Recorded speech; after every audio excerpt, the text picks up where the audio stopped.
समझ नहीं आ रहा स्टार्ट कैसे करूं। एक मैं अभी थोड़ी देर के लिए बाहर गया था, स्वीट शॉप पे खड़ा था, अपने लिए कुछ ले रहा था। बंदे ने पूछा पार्सल करूं या खाओगे यहीं पे।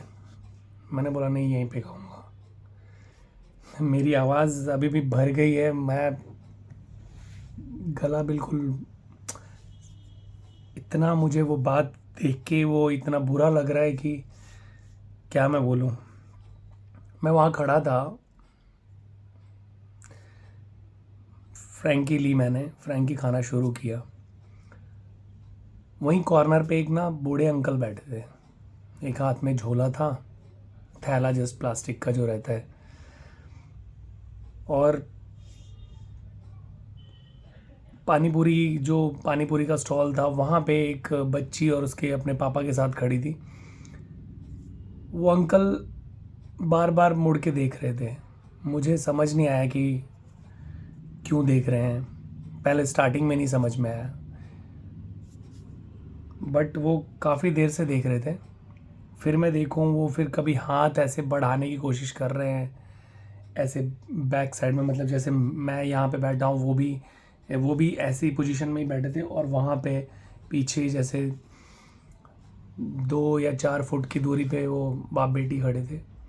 तो बार बार ऐसे हाथ कर रहे थे, ऐसे देख के कि शायद वो उनको देख ले और उनको पूछे।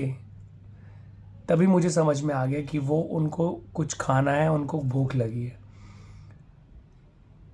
बिल्कुल बुजुर्ग थे। मुझे बिल्कुल वो लगा, तो मैं अभी खा रहा था, मैंने ख़त्म किया और कोई उनको ध्यान नहीं दे रहा था, कोई भी नहीं ध्यान दे रहा था। तो जब मेरी फ्रैंकी ख़त्म होने वाली थी तो वो उठे और चल दिए।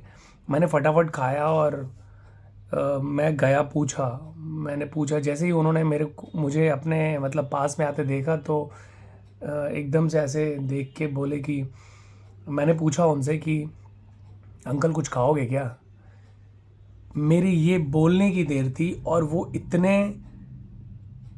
इतना उनके चेहरे पे मुझे तेज़ दिखा कि वो तुरंत एकदम से, जैसे कैसे बच्चे को पूछ लेते हैं हम कि हाँ बेटा कुछ खाओगे, तो बच्चा कहता है हाँ ये मैं खाऊंगा, एकदम से एक्साइटमेंट उनमें। एक मेरे को एकदम से जोश दिखा।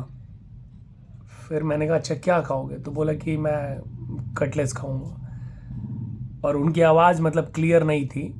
मैंने कहा कुछ और खा लो। कह रहे नहीं मेरे दांत नहीं है, मैं कटलेट्स खाऊंगा। मैंने कहा ठीक है। तो मैंने कहा भाई को बोला, मैंने कहा मैं कूपन लेके आता हूँ तो भाई इनको दे दे कटलेट। तो वो कटलेट लेके आया और उनको दिया, और तब तक मैं कूपन लेके आया, उनको पैसे दिए। और उसके बाद मैंने कहा कुछ और चाहिए तो आप बताओ, कुछ और खाओगे। तो जैसा कि उन्होंने बताया कि मेरे दांत नहीं है, तो वो ब्रेड पकौड़ा थोड़ा सॉफ्ट होता है तो इस वजह से खा लेंगे।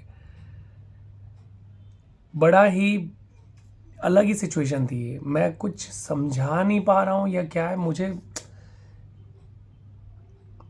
मैं क्या फील कर रहा हूँ मैं शायद नहीं बता पा रहा। फिर वो चले गए चले गए उधर बाजू में एक दुकान का शटर डाउन था, वहाँ पे बैठ गए जस्ट बाजू में। और वो प्लेट में उन्होंने ऐसे हाथ में पकड़ा हुआ था, और प्लेट को देख के ना वो रोने लग गए।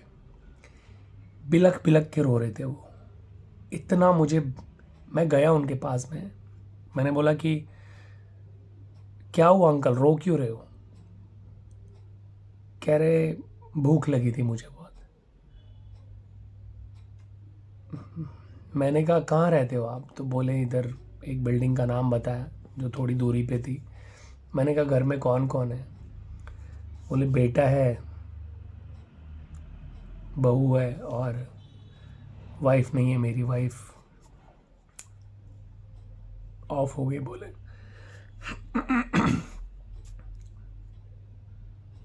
और वो रो रहे थे। मैंने उनको थोड़े पैसे और दिए। मैंने बोला अंकल रखो ये शाम के लिए, आप एटलीस्ट शाम को खाना खा लेना। तो मुझे ये सोच के, ये देख के, वो पता है क्या चीज़ बोले। वो बोल रहे उन्होंने बोला कि मैं मांग के खा लेता हूँ पर किसी की जेब में हाथ नहीं डालता। मुझे इतना फील हुआ ना, मैंने कहा बेटा खाना नहीं देता है घर पे? कह रहे मैं मांगता नहीं हूँ, कभी बनता है कभी नहीं बनता है, कभी दे देते हैं तो खा लेता हूँ। आप समझ रहे होंगे मैं क्या कहना चाह रहा हूँ और क्या समझाना चाह रहा हूँ। और ये पूरी पिक्चराइजेशन जो शायद से कोई मेरी बात को ध्यान से सुन रहा होगा वो शायद से समझ पाए कि क्या सिचुएशन रही होगी उस टाइम पे।